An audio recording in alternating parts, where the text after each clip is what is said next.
త్రినయని నటి పవిత్ర జయరాం మృతి కేసులో బిగ్ ట్విస్ట్ చోటు చేసుకుంది. ఆమె భర్తగా ప్రచారం జరుగుతున్న ప్రియుడు చందు శుక్రవారం ఆత్మహత్య చేసుకున్నాడు. నాసింగ్ పోలీస్ స్టేషన్ పరిధిలో హల్కాపూర్ కాలనీలోని అతని నివాసంలోని చందు బలన్మరణానికి పాల్పడ్డాడు.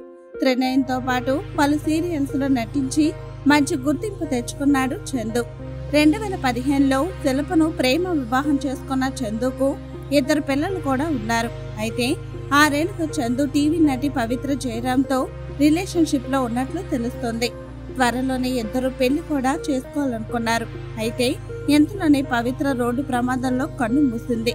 ఆమె తన స్నేహితులతో కలిసి కారులో బెంగళూరు నుంచి హైదరాబాద్ వెళ్తుండగా ఈ ఘోర ప్రమాదం చోటు చేసుకుంది. ఇదే యాక్సిడెంట్ లో చందు కూడా తీవ్ర గాయాలతో బయటపడ్డాడు.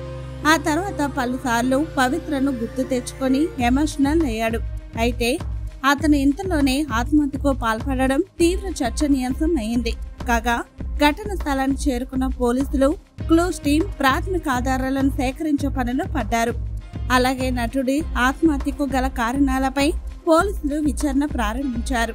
ప్రస్తుతం రాధమ్మ పెళ్లి, కార్తీక దీపం తదితర సీరియల్స్ లలో నటిస్తున్నాడు చందు.